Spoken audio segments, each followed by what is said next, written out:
wake up to the smell of old coffee and my own sweat, cramped in the back of this Crown Victoria with my knees jammed against the cage separating me from the front seats. Day 47, or maybe 48. I stopped carving marks into the dashboard after the first week because it felt too much like admitting this was permanent. The police car sits in the underground parking garage of what used to be the Riverside Municipal Complex. 3 levels down, tucked between a concrete support pillar and a rusted Honda Civic that's been here so long the tires have rotted flat. The fluorescent lights died weeks ago, so the only illumination comes from the emergency exit signs and whatever pale daylight filters down the vehicle ramps. It's enough to see by. Barely. My name is Derek Vance, and I'm a 31-year-old former insurance adjuster who never even got a speeding ticket before all this. Now I'm living in a police cruiser surrounded by the infected, surviving on candy bars from vending machines and rainwater I collect in evidence bags. The gun sits next to me. A Glock 22 I took off Officer Brenneman after he turned. 13 rounds left in the magazine, 1 in the chamber. I count them every morning like prayer beads. 14 chances to not end up like him, shambling and hollow-eyed, trying to bite through safety glass. It started on a Tuesday. I remember because Tuesdays were when I drove downtown to file reports at the municipal building, insurance claims for water damage, structural issues, the boring rhythm of pre-catastrophe life. I'd been standing in line at the third-floor offices, holding a coffee that cost $7, when the screaming started in the stairwell. Everyone assumed it was a drill at first. Then, Patricia from accounting ran past with her throat torn open, spraying blood across the beige walls, and assumptions died fast. The infected came up through every stairwell at once. Later, I figured out they'd been herded there. Someone in the basement parking had gotten bit, turned, spread it through the lower levels before anyone knew what was happening. By the time the outbreak reached the upper floors, there were dozens of them. I ran. Everyone did. But the elevators were packed, people trampling each other, and the stairs were full of those things. I dug into a maintenance closet on the second floor, pulled the door shut, listened to people die in the hallway outside.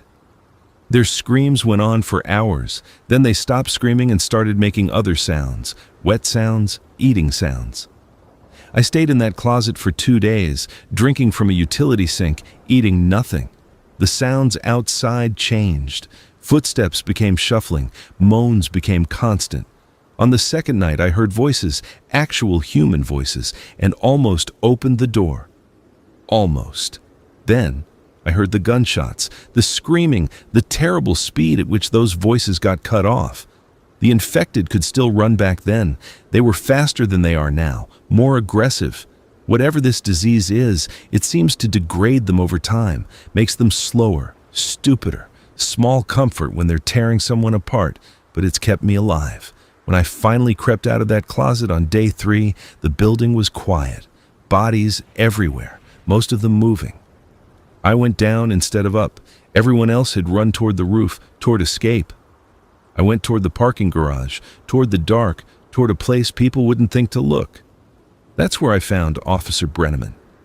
He was slumped in his cruiser on level 3, driver's door hanging open, half his face torn away. Still breathing somehow, still conscious. The car was running, idling there in the empty garage. He'd driven it down here trying to escape, got cornered, got bit. Made it back to his vehicle before the infection took hold. I watched him from behind a concrete pillar for maybe 20 minutes, watched the tremors start, watched his remaining eye go cloudy, watched him die, and then watched him come back wrong. When he climbed out of the car and started wandering away, following some sound or smell I couldn't detect, I made my choice. I ran to the cruiser, grabbed the shotgun from the mount, the pistol from his belt, the ammunition from the trunk, climbed into the back seat and pulled the door shut. The cage that normally kept criminals contained now keeps me safe. The infected are too stupid to work door handles anymore. They push and claw, but the car holds. The windows are reinforced. The frame is solid. It's a cage, but it's my cage. That was 47 days ago. Now I wake up every morning in the back of Unit 23, surrounded by the detritus of survival. Empty water bottles I've refilled from the storm drain that runs along the south wall. Protein bar wrappers from the vending machine I smashed on level 2. A torn sleeping bag I found in someone's trunk. The backpack I had with me that Tuesday, still containing my laptop, insurance forms, a life that doesn't exist anymore. The infected are up there, always up there. I can hear them on the levels above, moaning, shuffling, occasionally getting excited about something. Sometimes they come down to level 3. They wander past the car, peer in with those dead eyes, press their ruined faces against the glass. Then they lose interest and drift away. I've learned their patterns. Morning is quietest. Whatever rudimentary intelligence they retain seems to shut down when the sun comes up. They cluster in dark corners, standing still for hours. That's when I move. The garage has 17 other vehicles spread across 3 levels. I've looted most of them. Found food in 6, water in 9, useful supplies in almost all. The green Subaru had camping gear. The pickup truck had tools. The minivan had juice boxes that I rationed for 3 weeks. The vending machines on level 2 were the real prize. 6 of them lined up outside what used to be the employee break room. I spent an entire day 4 weeks ago methodically breaking into each one, moving the supplies back to the car in trips. Candy bars, chips, cookies, energy drinks. Enough sugar and preservatives to keep me alive for months if I'm careful. Water is harder.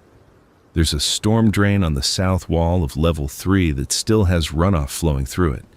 When it rains, I collect what I can in evidence bags, water bottles, anything that holds liquid. I've gotten sick from it twice. Spent 3 days curled up in the back seat with fever and cramps, shitting into plastic bags because I couldn't risk leaving the car. But it beats dying of dehydration. I've tried to ration the food. Really tried. But when you're sitting in the dark with nothing to do but wait and listen to the infected moan above you, willpower crumbles. I've probably got 2 weeks of supplies left if I'm disciplined, less if I'm honest with myself. The guns are the other problem. Officer Brenneman's service weapon holds 15 rounds standard. I found 1 full magazine in his belt, 1 in the car. 30 rounds total, minus the 16 I've used. The shotgun is a Remington 870 with 7 shells. I used 3 of those in the first week, panicking, firing at infected that got too close. Stupid waste. Now I save the ammunition. Every shot has to count. Every shot is the difference between survival and becoming one of them. I spend my days in silence mostly. Can't risk drawing attention. The car radio doesn't work. Something fried in the electrical system during the first week. My phone died on day 12. No power, no way to charge it, no signal anyway. I tried the laptop a few times, running on battery, but watching old files and photos from before just made everything worse. So I sit. I watch. I listen. The infected have patterns. There are maybe 40 of them that regularly circulate through this garage. I've started recognizing individuals. There's one I call Business Suit, who wears the shredded remains of a gray 3-piece, his tie still knotted at his throat. Another I call Jogger because she's wearing running shorts and a sports bra, both soaked through with old blood. There's a kid, maybe 12, who I try not to look at. They drift past in irregular intervals, sometimes alone, sometimes in clusters. They never stay on level 3 long. Something about the darkness down here seems to confuse them. They shuffle to the ramps and head back up toward the light, toward the surface, toward whatever draws them. I've been up there once. Only once. It was day 23. I was running low on water and desperate enough to take risks. I waited until dawn, until the infected were at their slowest, and I crept up the vehicle ramp to level 2. The daylight hurt after 3 weeks in the garage gloom. I squinted through the concrete barriers at ground level, at the street beyond, at what was left of Riverside. Bodies everywhere, hundreds of them, dried and rotting in the sun. Cars crashed and abandoned, buildings with shattered windows, smoke rising from somewhere to the north, and the infected scattered through the ruins like broken toys, wandering in aimless patterns. The municipal building itself was swarming with them. They clustered around the entrances, packed the lobby, filled the windows. I could see them up on higher floors, pressed against the glass, staring out at nothing. I grabbed what I could from the vending machines, fast, quiet, my heart hammering, and retreated back to level 3. Haven't been back up since, can't risk it. The infected are slower now, but there are so many of them. Better to stay hidden, better to wait. For what? I'm not sure anymore. The first week, I convinced myself rescue was coming. The military would roll in, clean up the infected, evacuate survivors. I'd hear helicopters sometimes, distant, and I'd think that was it. Help was on the way. The helicopters stopped after week 2. Week 3, I thought maybe I could make a run for it. Get to the suburbs where there might be fewer infected, find a real shelter, actual food. I planned routes, timed the infected patterns, and psyched myself up. But every time I got close to actually trying, I'd remember the sounds from that first day, the speed those things moved, the way they tore Patricia apart, and I'd climb back into the police car and lock the doors. Week 4, I stopped planning, started existing. Wake up, eat something small, collect water if it rained, watch the infected pass by, sleep in shifts, repeat. Now it's week 7, and I don't know what I'm doing anymore. The isolation is the worst part, worse than the hunger, worse than the fear. I talk to myself sometimes just to hear a voice. I narrate my actions like I'm documenting everything for someone who will find this car later. Derek is opening another protein bar. Derek is rationing his water. Derek is slowly losing his mind. I've thought about the gun more than once, not to use on the infected. The other way, the easy way out, there's a certain logic to it. Supplies running low, no rescue coming, trapped in a cage 3 levels underground. Why drag it out? Why wait until I'm starving or desperate enough to make a fatal mistake? But I haven't done it. Can't quite make myself. There's some stubborn part of my brain that keeps insisting tomorrow might be different. Tomorrow might bring something new. Stupid hope. The most dangerous supply of all. Today is different, though. Today, something changed.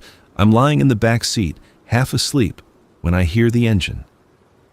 Not the infected moaning or shuffling, an actual engine, distant but getting closer. A vehicle. I sit up so fast I crack my head on the roof. The pain barely registers. I press my face to the window, staring up the ramp toward level 2. The engine sound grows louder, definitely coming from the street level, definitely coming down. My heart rate spikes. People, actual living people, survivors, or raiders, or something worse. The infected can't drive, but desperate humans can be just as dangerous. I grab the Glock, check the chamber, keep it low and ready. The car rocks slightly as I shift position, trying to get a better angle on the ramp. Headlights sweep across the concrete walls of level 2. The engine noise echoes through the garage. Something big, a truck maybe, or an SUV. It comes into view on the ramp. A black Chevy Tahoe with reinforced bumpers and wire mesh over the windows. Moving slow, careful. The headlights sweep across level 3, illuminating the scattered vehicles, the support pillars, my police car tucked in its corner. The Tahoe stops at the bottom of the ramp, sits there idling. The headlights are blinding from this angle. I can't see who's inside. I don't move. Don't breathe. The Glock is slick in my sweaty palm. A door opens, then another. 2 people climb out, backlit by the headlights so I can only see silhouettes. One tall, one shorter. Both carrying rifles. They don't speak. They move and practice silence, clearing the immediate area with professional efficiency. Military maybe, or law enforcement. People who know what they're doing. The tall one gestures. The shorter one nods. They split up. Moving between the parked cars, checking each one. They're looking for supplies, or survivors, or both. I have maybe 30 seconds before they reach my cruiser. 30 seconds to decide what to do. Option 1. Stay hidden. Let them search. Hope they don't look too carefully inside the police car. Hope they take what they want and leave. Option 2, announce myself, make contact, take the risk that they're friendly, that they might have information or supplies or a way out of here. Option 3, use the gun, ambush them, take their vehicle, their supplies, their weapons. Become the monster I've been hiding from. I don't even consider option 3. Not seriously, I'm not that far gone yet. But options 1 and 2 are both gambles. Stay hidden, and they might break into the car anyway, find me cornered and panicking. Announce myself, and they might shoot first. Ask questions later. The shorter one is 3 cars away now. I can hear their footsteps, the scrape of gear against metal.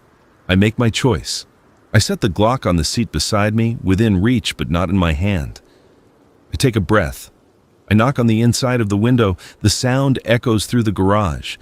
Both figures freeze. Rifles snap up, pointing toward my car.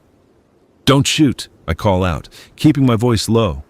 The infected are always listening. "I'm alive. I'm human. Please don't shoot."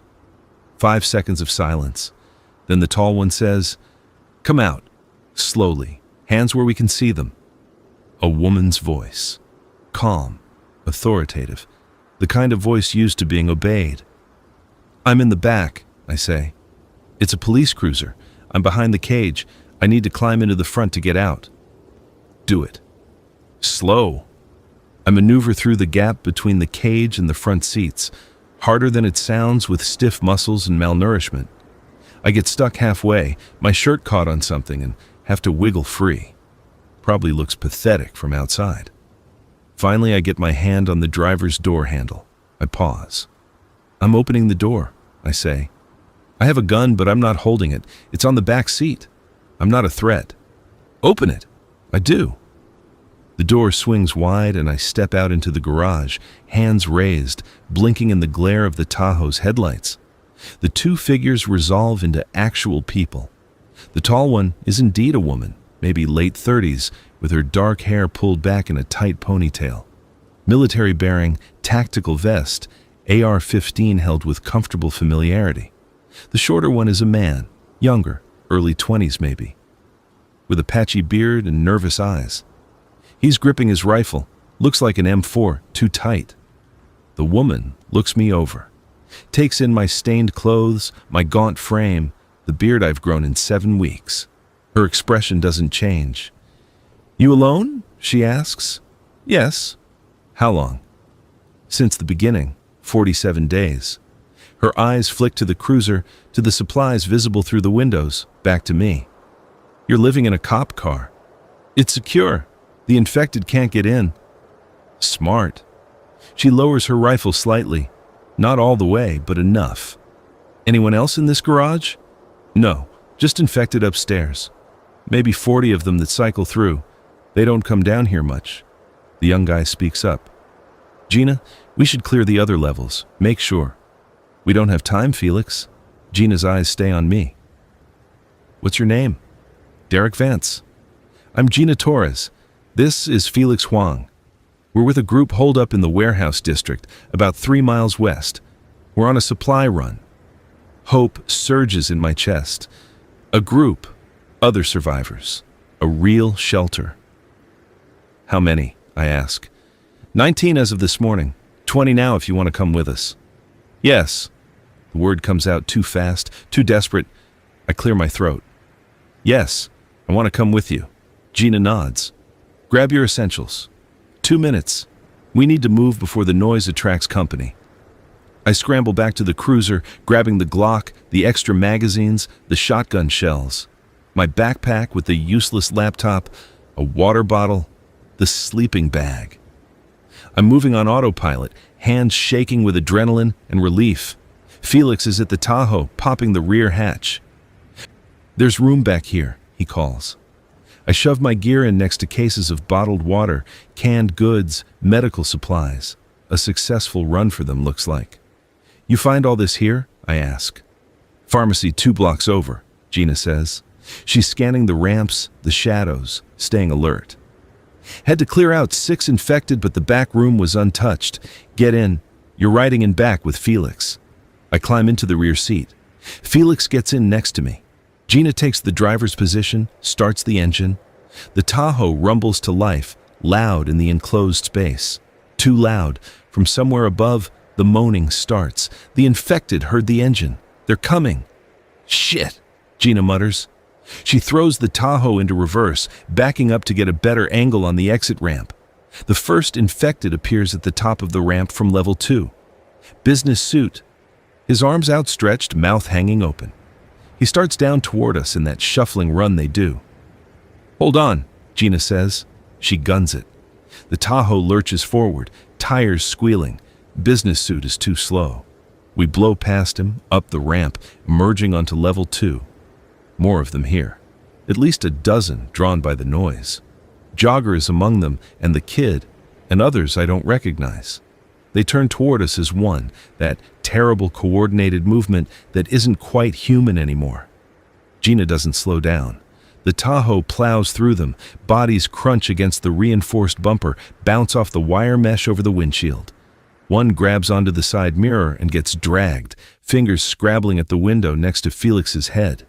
He flinches back with a yelp. Stay calm, Gina barks. She swerves hard, scraping the Tahoe against a concrete pillar. The infected on the side mirror gets crushed, drops away. We hit the ramp to ground level. Daylight ahead, brilliant and blinding. The Tahoe bursts out of the garage into the street, and I get my first good look at Riverside in 7 weeks. It's worse than I thought. The street is choked with abandoned vehicles, some burned out, others just left where they died. Bodies everywhere in various stages of decay.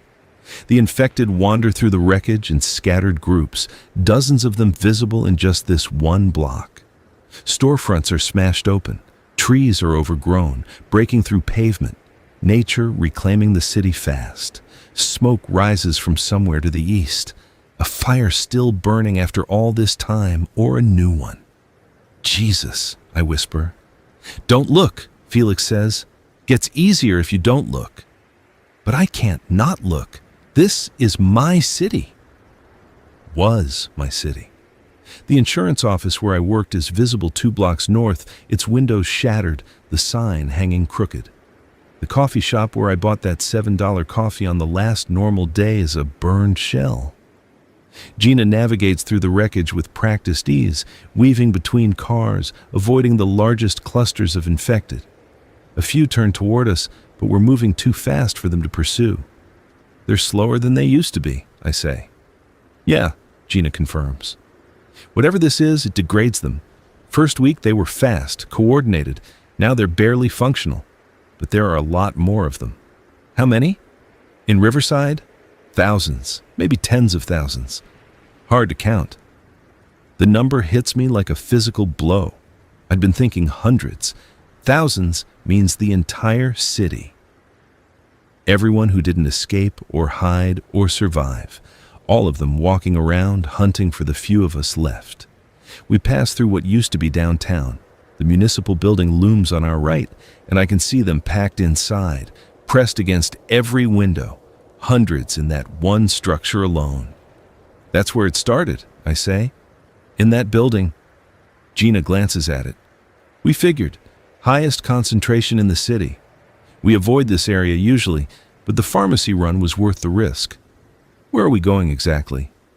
Old industrial district by the river. Warehouse that used to do furniture manufacturing. Solid structure, defensible, water access. We've been there 5 weeks. Is it safe? Felix laughs, a bitter sound. Nowhere safe, but it's safer than most places. We turn west, following the river road. The infected thin out here. The warehouse district was mostly abandoned even before the outbreak. Old economy casualties, rusted buildings waiting for demolition that never came. Now, those same abandoned warehouses are perfect shelter. Gina slows as we approach a chain-link fence topped with razor wire. A gate stands closed, reinforced with welded metal plates. She honks the horn twice, short, sharp blasts. After a moment, the gate swings inward.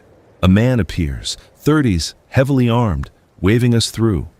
Gina drives inside, and the gate closes immediately behind us. We're in a compound. The warehouse is a massive brick structure, 3 stories, with loading docks and a fenced yard. I can see fortifications, sandbags, wire, strategic barriers, solar panels on the roof, rain collection barrels. Someone's put serious thought into making this place livable. People emerge from the warehouse as we park, maybe a dozen of them, ranging from teenagers to elderly. They look wary, but not hostile. Tired. Everyone looks tired. Gina cuts the engine. "Welcome to Fort Riverside," she says. "It's not much, but it's home." I climb out of the Tahoe on shaky legs. 7 weeks in a cramped police car has left my muscles atrophied. Everything hurts. A man approaches. 50s, gray beard, leather jacket. Authority radiates from him like heat. "Who's this?" he asks Gina. "Survivor from the municipal garage, Derek Vance. He's been alone since the start." The man looks me over with shrewd eyes. "You sick? Bit?" "No, sir." "You understand the rules here? Pull your weight, follow orders, don't bring danger to the group?" "Yes, sir." He extends a hand. "Randall Pierce. I run things here insofar as anyone runs anything anymore. You're welcome to stay if you contribute. We need every able body we can get." I shake his hand. His grip is firm, calloused. "Thank you. I'll do whatever you need." "First thing you need is food and rest. You look like hell." "Kira." A woman in her 40s appears. Kind face, nurse's scrubs. "Yeah, boss?" "Get this one fed and checked over, then find him a bunk." "On it." Kira gestures for me to follow. "Come on, honey. Let's get you sorted." I grab my gear from the Tahoe and follow her into the warehouse. The interior is dimly lit by sunlight through high windows and a few battery-powered lanterns. The space has been divided into sections with hung tarps and salvaged furniture. Living areas, storage, a communal space with mismatched chairs around a propane heater. People watch me as I pass, curious, cautious. I recognize the look, the same way I examine the infected, trying to determine threat level. Kira leads me to a corner section with a cot and a plastic storage bin. "This is you. Not fancy, but the mattress is clean, and you've got privacy." "It's perfect," I say honestly. After 7 weeks in a car, it looks like luxury. She pulls out a medical kit. "Sit. Let me check you over." I sit on the cot while she examines me. Checks my temperature, my pulse, looks me over for bites or signs of infection. She's gentle, but thorough. "You're malnourished," she says. "Dehydrated. But overall, you're in decent shape considering. No bites?" "No." "Good. Any sickness? Fever? Nausea? Confusion?" "I got sick from bad water a few times. But nothing in the last 2 weeks." She nods. Making notes on a clipboard. "We'll get some calories in you. Get you hydrated properly. Take it slow, though. Your stomach's probably shrunk." She produces a bottle of water and a protein bar. "Start with these. Sip. Don't chug. Nibble. Don't wolf. I'll check on you in an hour." I want to devour both immediately, but I force myself to go slow. The water tastes clean. The protein bar tastes like heaven compared to the stale ones I'd been eating. Kira watches me for a moment. "You were really alone for 7 weeks?" "Yeah." "In a police car?" "It was secure. The infected couldn't get in." "Must have been hell." "It was survival." She pats my shoulder. "Well, you're not alone now. Get some rest. Dinner's at 6. Someone will come get you." She leaves me in my little corner. I finish the water and protein bar slowly, then lie back on the cot.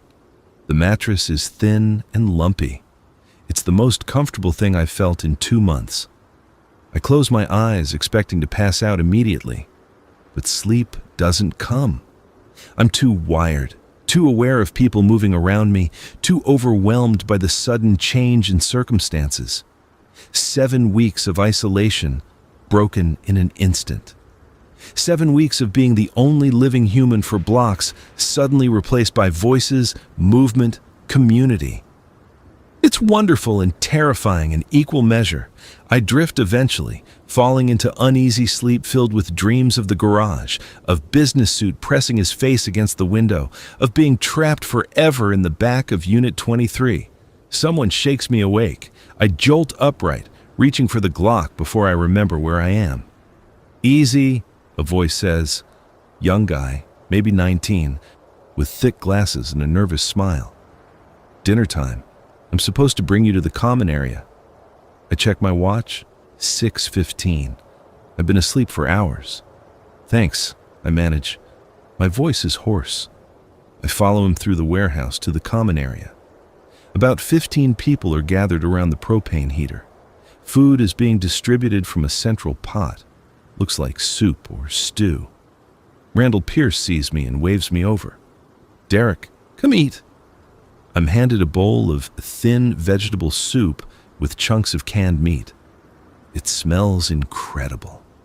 I sit on an empty chair and eat slowly, savoring every bite. The conversation around me is casual, almost normal. Someone complaining about their bunk neighbor snoring. Someone else discussing the best way to reinforce the north fence. A couple arguing quietly about whose turn it is to take watch. It's surreal. Like the world didn't end. Like this is just a camping trip or a work retreat. But then I notice the weapons. Everyone is armed, pistols on hips, rifles within reach. Even the elderly woman knitting in the corner has a revolver in her lap. And the conversation, when I listen closer, is full of dark undertones. The snoring neighbor is discussed in terms of if he attracts them at night. The fence reinforcement is because they've been testing it more lately. The watch rotation is life and death, normal language wrapped around abnormal reality. Felix sits down next to me. "How you holding up?" "Okay, I think. Still processing." "Yeah, it's a lot. I was alone for 3 weeks before Gina found me.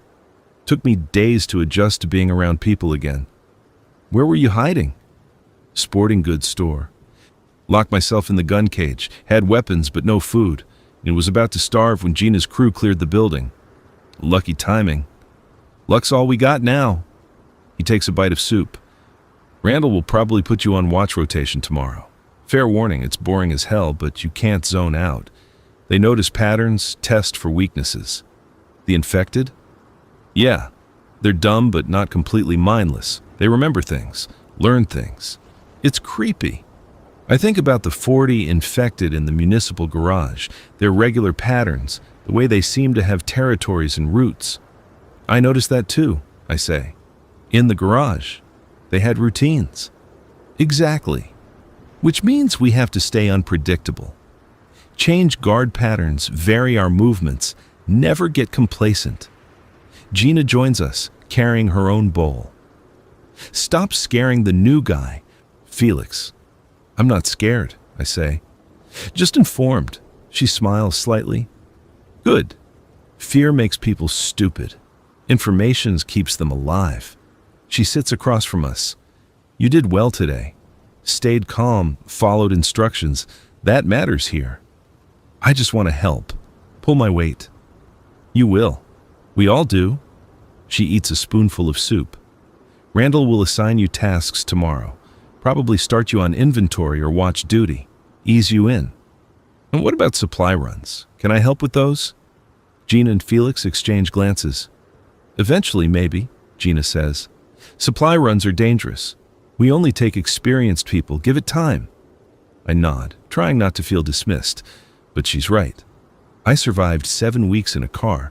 That doesn't make me qualified for active scavenging in infected territory. The meal continues. I listen more than I talk, trying to piece together the dynamics of this group. Randall is clearly in charge, but he leads through respect rather than fear. Gina is his second, handles tactical decisions. Kira manages medical and morale. Felix is the youngest in their inner circle, computer skills apparently. There are factions though, subtle tensions. A group of 4 sitting apart from the others, eating quickly and leaving without conversation. An older couple who keep to themselves. A woman who watches everyone with suspicious eyes. Survivors don't automatically equal community. They're just people thrown together by catastrophe, trying not to die. Trust has to be built. After dinner, I'm assigned to night watch with a man named Luis. He's 40s, former construction worker, arms like tree trunks. First night. You're on the easy shift, he explains as we climb to the warehouse roof. Just watch the perimeter. Anything moves, you report it. Don't shoot unless I give the order. The roof offers a view of the compound and the surrounding area. The river glints to the west, reflecting the sunset. To the east, Riverside sprawls in ruins, smoke rising from multiple locations. Luis hands me a pair of binoculars. Scan clockwise every 5 minutes. Look for movement, lights, anything unusual. What about the infected? They mostly stay in the city proper. We get strays sometimes, but not many. The real danger is other survivors. Raiders? Yeah, 3 groups we know of. They hit smaller settlements, take supplies, take people sometimes. We're too fortified for them to attack directly, but they probe our defenses. Look for weaknesses. I scan the perimeter with the binoculars. Nothing moves in the gathering dark. How many people have you lost? I ask. Luis is quiet for a moment.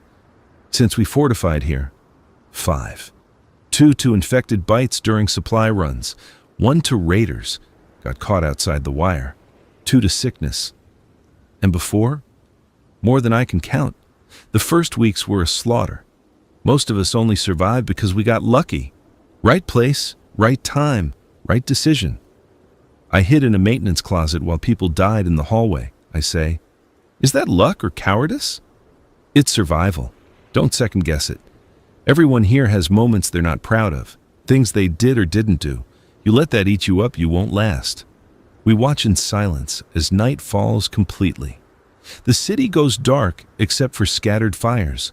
No street lights, no house lights, no signs of functioning civilization. Just darkness and the infected somewhere out there, wandering forever. Around midnight, Luis nudges me. Movement, southeast corner. I swing the binoculars to where he's pointing. At first I see nothing. Then, there, shapes moving along the fence line. 3 of them, shambling in that distinctive infected gait. Just strays, Luis says. They'll test the fence and move on. We watch them approach the chain link. They push against it, grab it, shake it. The fence holds. After a few minutes, they lose interest and wander off toward the river. That happen every night? Most nights. Like I said, they test things, looking for a way in. But they can't get through. Not so far. But we stay vigilant. Only takes one breach, one moment of inattention. The rest of the watch passes without incident. At 4 a.m., we're relieved by Gina and another person I haven't met yet. I stumble back to my cot and collapse. This time, I sleep deeply, dreamlessly, for the first time in weeks. I wake to sunlight and voices. The warehouse is active, people moving with purpose. I check my watch, almost noon. I slept 14 hours. Kira appears with a tray. Thought you might sleep through. Brought you breakfast. Well, lunch, I guess. Scrambled eggs from powder, toast from stale bread, weak coffee. It tastes like a feast. Randall wants to see you when you're ready, Kira says. No rush. I eat, then find a bucket shower rigged in the corner of the warehouse. Cold water, but I don't care. I wash away 7 weeks of grime and sweat. Shave with a disposable razor someone loans me. Put on clean clothes from the community supply. I look almost human again. Randall is in what passes for his office, a corner section separated by tarps, with a desk made from shipping pallets and a map of Riverside pinned to the wall. Derek, sit. He gestures to a folding chair. How you feeling? Better. Thank you for taking me in. We help each other here. That's the rule. But help goes both ways. I need to know what you can contribute. I'm not military or law enforcement. I was an insurance adjuster. But I'm in decent shape. I can follow orders. I'm willing to learn. Randall nods. We need all types. Felix was an IT guy. Now he maintains our solar system. Kira was a nurse. Now she's our doctor. You adapt or you don't make it. I understand. Good. For now, I'm putting you on inventory and watch rotation. Learn the compound, meet everyone, get your strength back. In a week or two, we'll reassess. Maybe move you to supply runs if Gina approves. I appreciate it. He leans back in his chair. One more thing.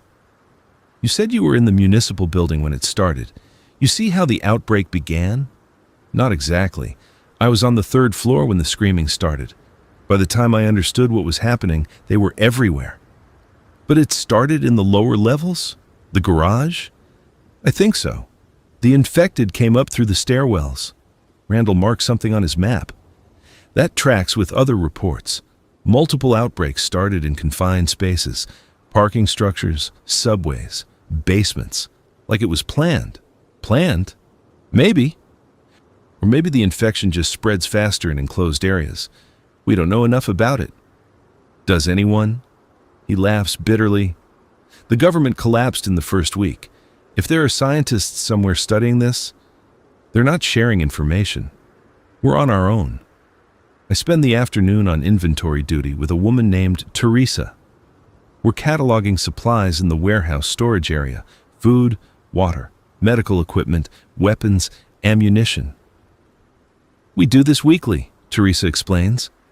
Track what we use, what we need. Plan the next supply run accordingly. The numbers are sobering. Even with 19 people, 20 now with me, they're burning through supplies fast. Canned goods are plentiful, but fresh food is almost non-existent. Water is okay thanks to the river and rain collection, but purification tablets are running low. Ammunition is a constant concern. How long can you sustain this? I ask. 6 months maybe, if we're careful. But winter's coming, and we don't know how that'll change things. Heating, more calories needed, harder to scavenge. What about farming, growing food? We've talked about it, but that requires time, space, security we're not sure we have. Plus, none of us are farmers. Better to learn than starve. She smiles. You sound like Randall. He's been pushing the same idea. Problem is finding seeds, soil, protecting crops from infected and raiders. We work through the afternoon, checking expiration dates, rotating stock, making notes. Boring work, but important. Life now is measured in cans of beans and bottles of water. At dinner, I meet more of the group. There's Patricia, same name as the woman from accounting who died that first day, which gives me chills, who used to be a teacher. Marcus and Chen, a couple who ran a restaurant. Old Webb with his constant cough and stories about Korea. Sarah, who barely speaks but watches everything. And there's Jolene, mid-20s, red hair, brilliant green eyes, carrying a compound bow and a knife that looks like it's seen use. She sits next to me without preamble. You're the police car guy. That's me. Smart hiding spot. Better than mine. Where were you? Roof of my apartment building, 18 stories up. Figured the infected couldn't climb that high. Could they? Eventually. Took them 3 weeks, but they started making it up the stairwells. Didn't understand how until I watched closer. They pile up, climb over each other. Not smart exactly, but persistent. How'd you get out? Zip line to the next building, then the next, then down a fire escape and ran like hell until I found this place. That's insane, she grins. Yeah, probably. But it worked. Sometimes insane is all you've got. I like her immediately. There's a sharp humor in her eyes, a refusal to be broken by what's happened. We talk through dinner. She tells me about the early days, the panic, the way society dissolved in hours once people understood the infection spread through bites, how the military tried to establish quarantine zones and failed, how the evacuation orders caused more deaths than they prevented. Everyone running to the same places, she says. Highways jammed, airports overrun, hospitals swamped with the infected and the dying. Nowhere to go. Nowhere safe. How many do you think survived? In the whole country? Thousands maybe. Tens of thousands if we're lucky. Out of 300 million, she shakes her head. Worst survival rate of any catastrophe in history. You think it's everywhere? Or just here? Everywhere. Or close enough. The news before everything went dark showed outbreaks in every major city, other countries too. This wasn't localized. Biological weapon? Maybe. Or natural pandemic that just happened to be perfectly lethal. Does it matter? Results the same. She's right. The cause doesn't change the reality. The world ended, and we're left picking through the ruins. That night, I'm on watch again, this time with Jolene. We sit on the roof under a half moon, scanning the darkness. You ever think about before? She asks. Like, really think about it? Sometimes, but it hurts. Yeah, I had a life. Boyfriend, job, apartment, plans, all gone in a day. Sometimes I can't even remember what his face looked like. Trauma does that. Blocks memories to protect you. Or maybe I'm just forgetting. Maybe that's what happens. The old world fades and this becomes normal. Is that good or bad? Neither. Just is. We watch in silence. An infected appears near the south fence, one of the slow ones, barely mobile. It bumps into the chain link and stands there, swaying. That one's almost gone, Jolene observes. Another week and it'll be too degraded to move. Then what? Then it's just a corpse. The real ones, the dangerous ones, are the fresh infected. Still have coordination, speed. Those are the ones that'll kill you. How long does it take? From bite to full degradation? Depends. Turn happens fast, minutes to hours. But degradation is slower. Weeks, months maybe. We don't know the full timeline yet. So, theoretically, if we just wait long enough, they'll all break down. Maybe, if we can survive that long, and if no new infections happen. A heavy thought. Our survival strategy might just be waiting for the infected to rot away completely. Around 3 a.m., Jolene stiffens. Look, northwest. I follow her gaze. Lights, vehicle headlights moving along the river road. That's not one of ours, she says quietly. She picks up a radio. Randall, we've got movement. Vehicle approaching from northwest. The radio crackles. Copy. Don't engage. Observe and report. We watch the vehicle. Looks like a pickup truck. Slow as it nears our compound. It stops about 200 yards out. Headlights cut off. They're watching us, I whisper. Yeah, raiders probably, checking our defenses. Nothing happens for long minutes. Then the headlights come back on. The truck turns around and drives away. They do that often, I ask. Once a week, maybe. Different groups. They're sizing us up, waiting for an opening. What happens if they attack? We fight and hope we're better armed and better prepared. The thought sits uneasily. I've avoided human conflict so far, just focused on surviving the infected. But people might be the bigger threat. The rest of the watch is quiet. We're relieved at dawn by Luis and someone new, and I head down for a few hours of sleep. The days develop a rhythm. Wake, eat, work on whatever task is assigned, eat, watch duty, sleep, repeat. It's monotonous but purposeful. Better than sitting in a car waiting to die? I get to know the group better. Learn that Patricia the teacher has a daughter somewhere, maybe alive, maybe not.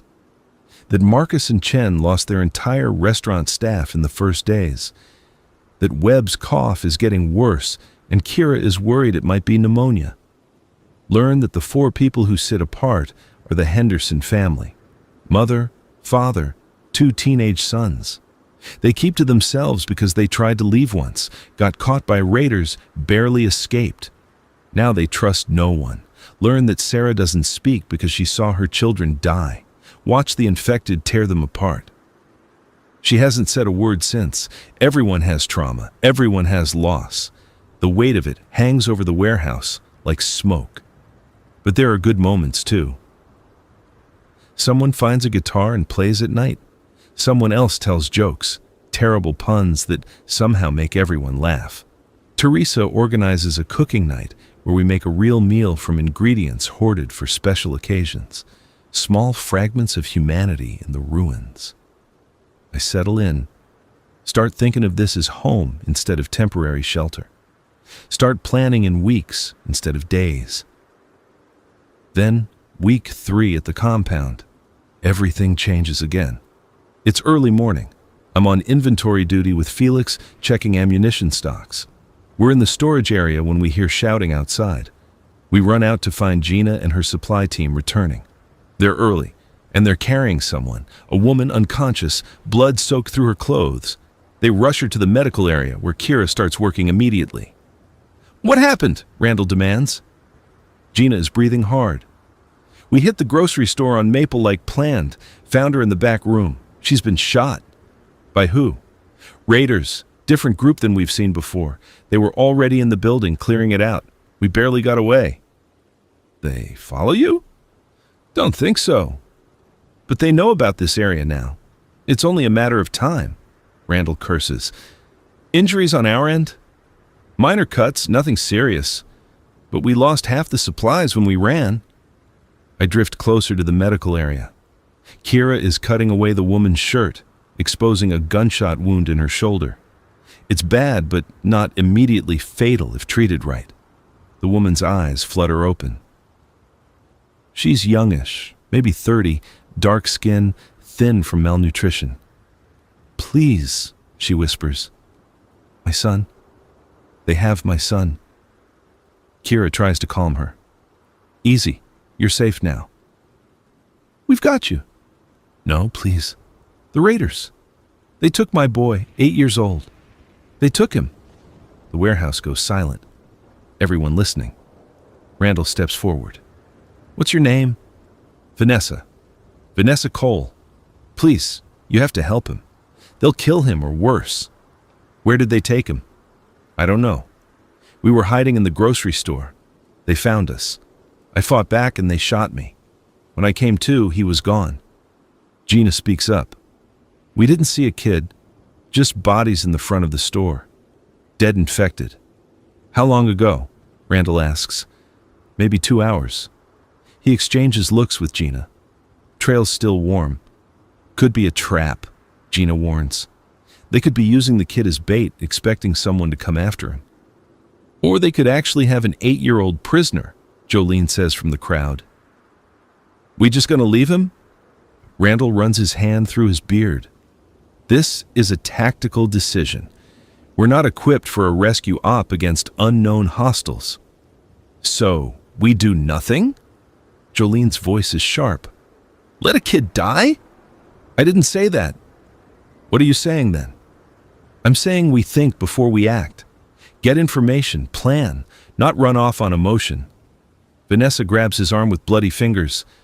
"Please, he's all I have left. His name is Anthony. He's 8. Please."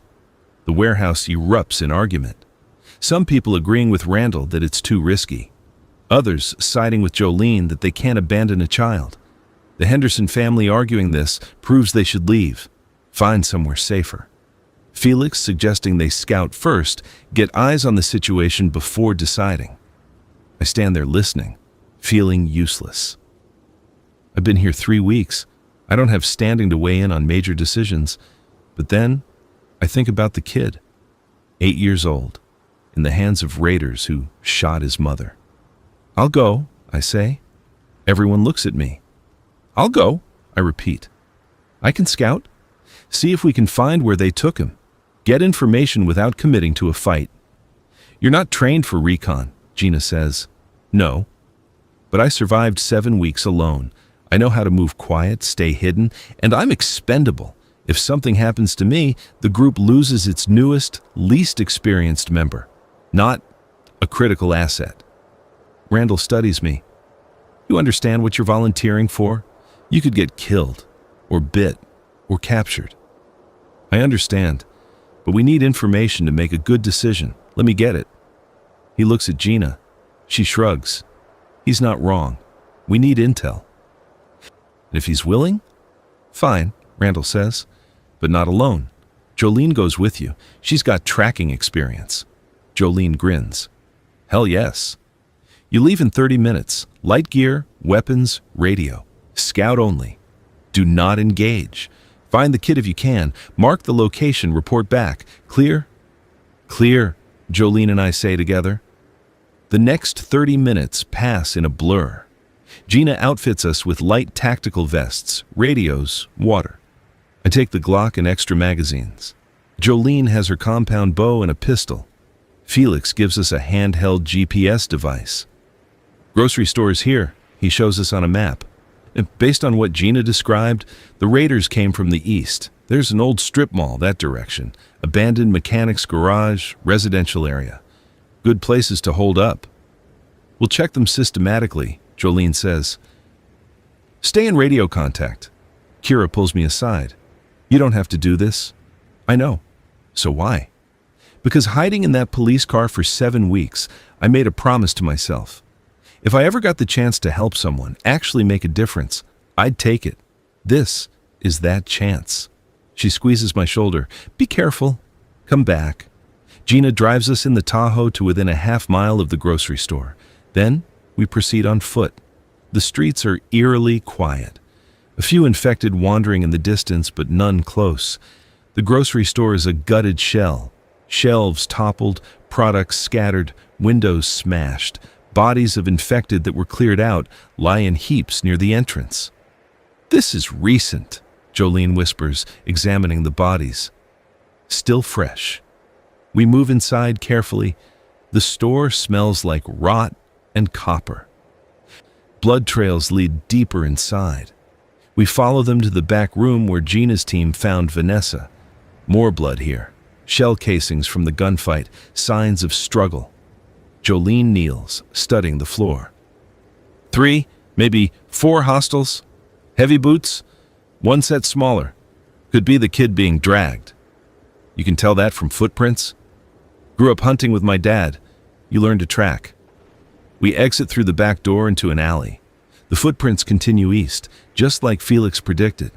We follow at a distance, staying low, using cars and debris for cover. The trail leads through 2 blocks of residential area, then cuts toward the old strip mall. Jackpot. The strip mall has vehicles parked outside. A van, 2 trucks, motorcycles, and guards, actual armed guards watching the perimeter.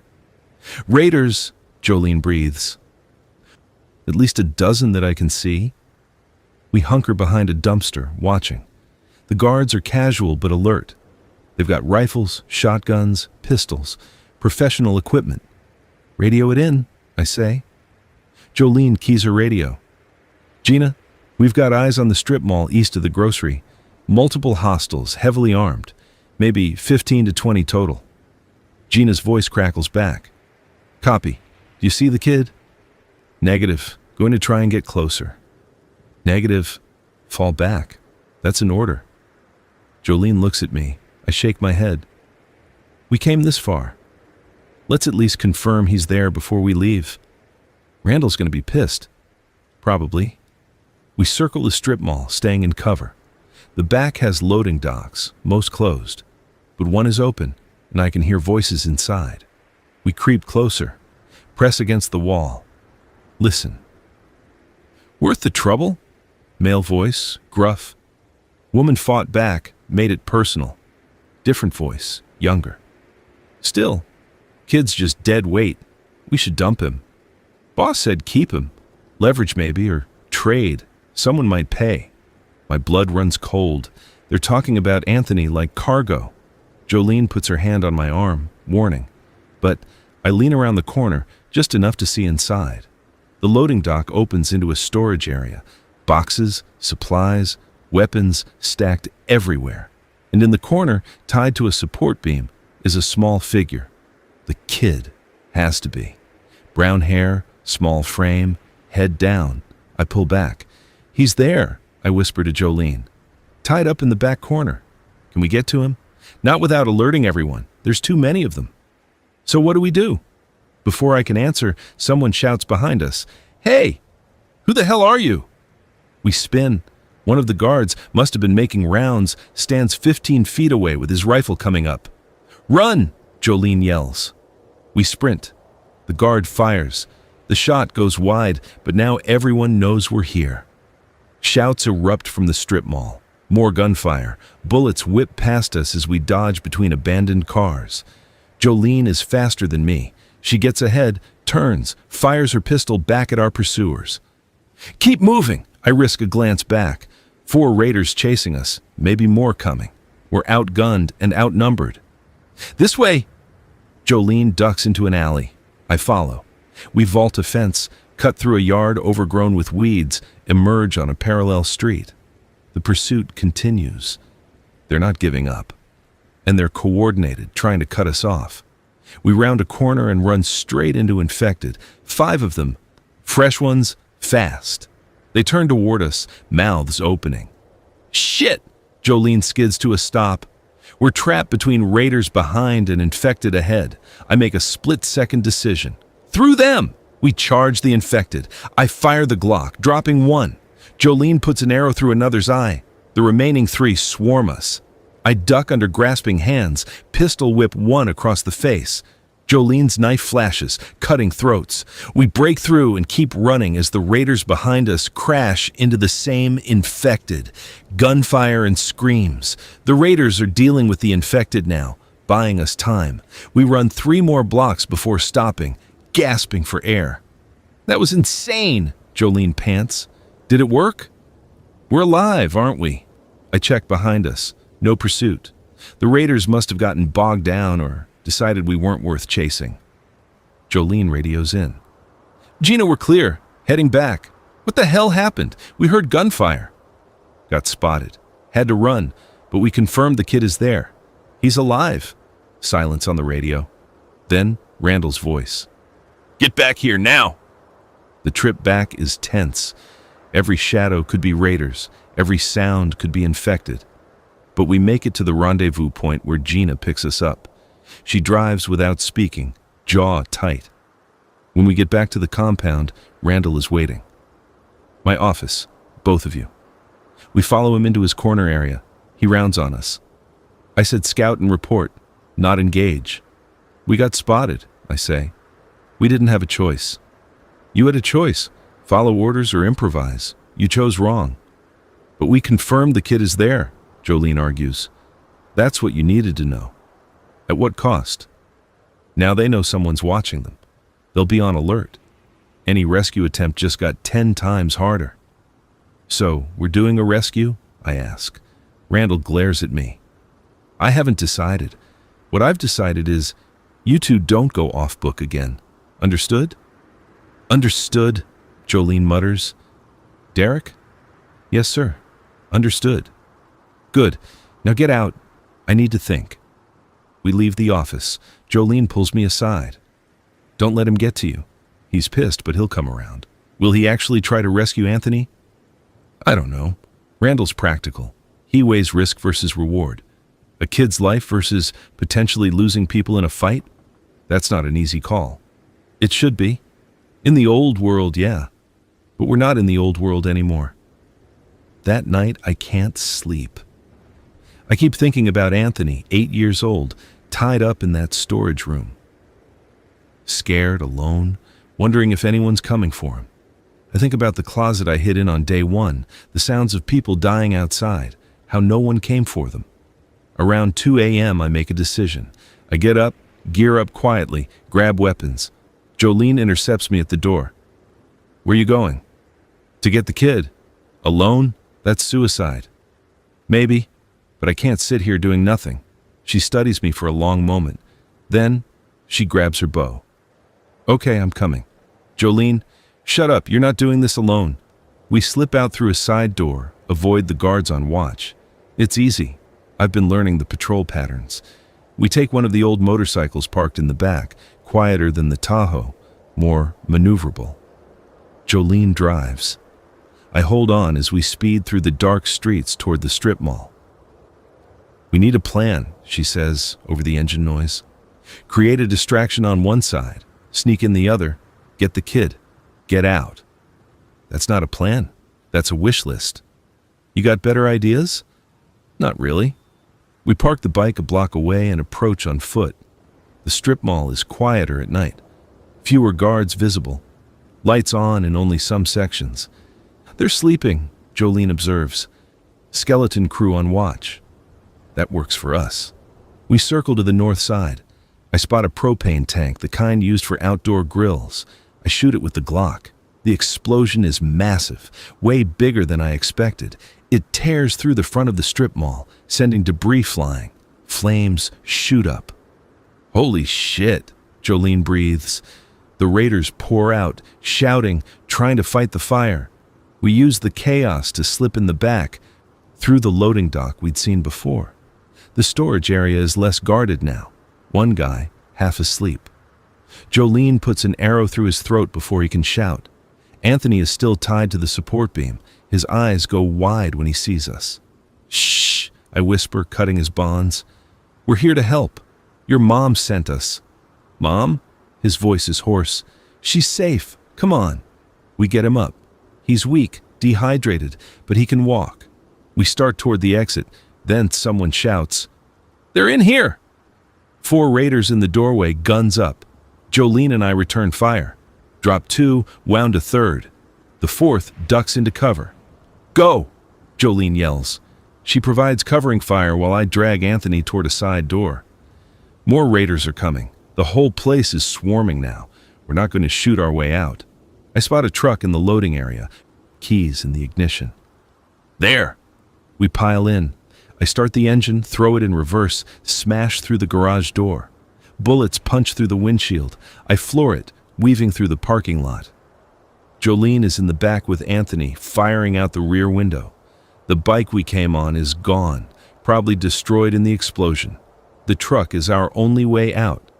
I take a corner too fast, nearly roll it. More gunfire. The side mirror shatters. Anthony is crying, covering his ears. Hold on! I scream. I drive like a madman through Riverside.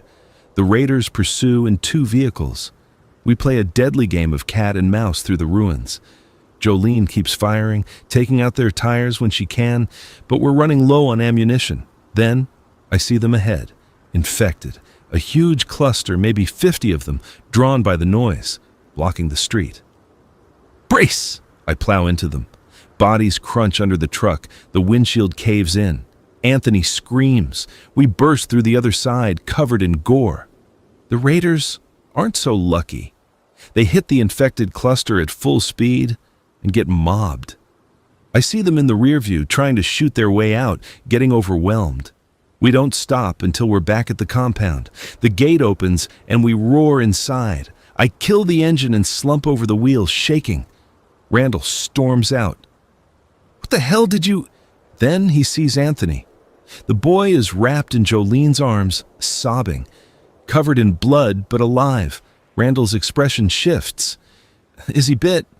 No, Jolene says. The blood is from infected. We went through them. Kira rushes over, takes Anthony, starts checking him over. Randall looks at me. You directly disobeyed orders. Yes, sir.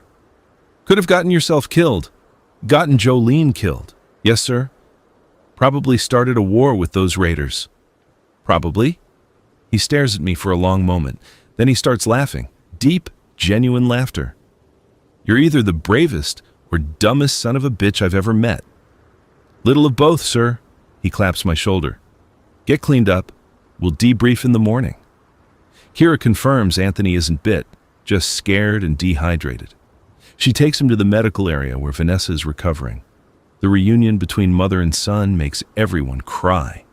I wash off the infected blood, burning the ruined clothes. Jolene finds me afterward.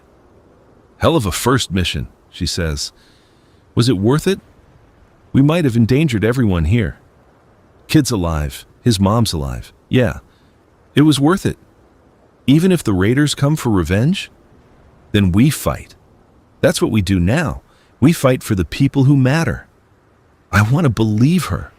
Want to believe we did the right thing. But as I lie in my cot that night, I can't shake the fear. The raiders know about us now. They know we're willing to fight. And they'll be back. Morning brings a harsh reality check. Randall calls everyone together. Last night's raid changes things, he says. We're no longer flying under the radar. The raider group Derek and Jolene hit will want payback. We need to prepare for an attack. How long do we have? Luis asks. Could be days, could be weeks. They'll need to regroup, plan. But it's coming. Can we negotiate? Marcus suggests. With raiders? Unlikely. They see us as competition for resources. Or as resources themselves. Then we leave, one of the Hendersons says.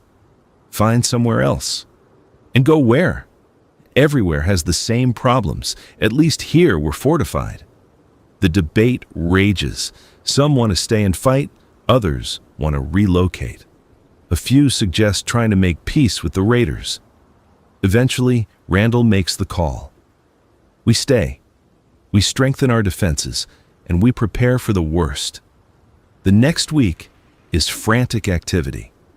We reinforce the fence with scrap metal and barbed wire, build firing positions on the warehouse roof, stockpile ammunition, set up early warning systems with tripwires and bells. Felix rigs up motion sensors using parts as salvage from old security systems. Gina trains everyone in basic combat tactics. Even the elderly and the children learn how to load magazines and spot threats. I'm assigned to perimeter patrols with Luis. We walk the fence line twice a day, checking for weaknesses, watching for scouts. On day 5, we find signs someone's been watching us. Footprints in the mud near the north fence. Cigarette butts. Fresh. They're casing the place, Luis says, figuring out our patterns, our numbers. When will they attack? Soon. They're building courage, planning their approach. That night, I'm on watch with Gina. She's tense, scanning constantly with binoculars.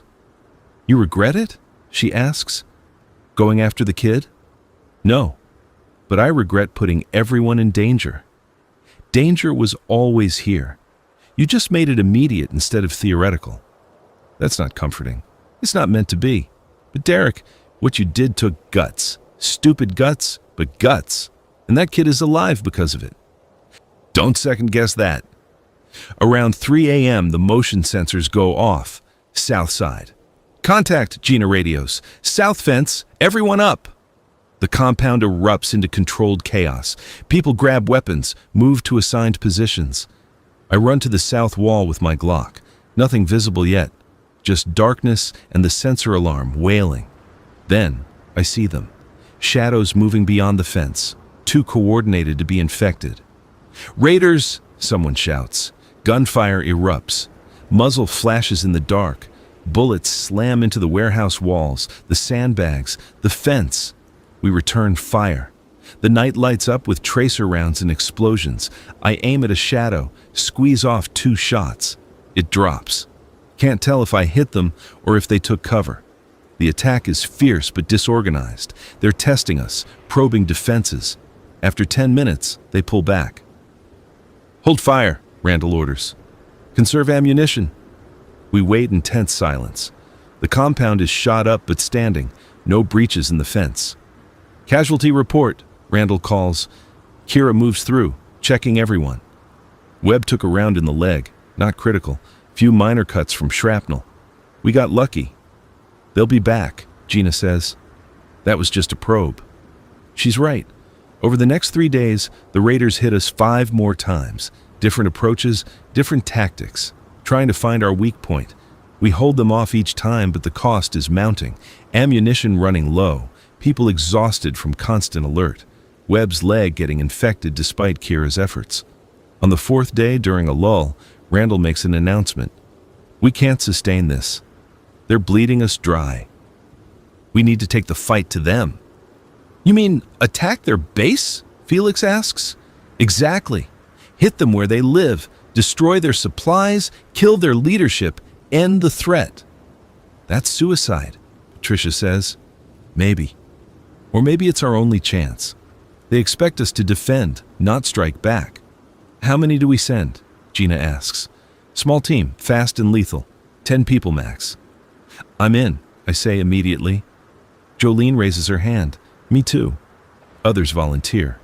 Gina, Luis, Felix, surprisingly, Marcus, 2 of the Henderson sons, Patricia. Randall nods.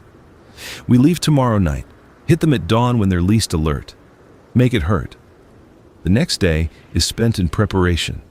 Checking weapons, loading magazines, reviewing the plan.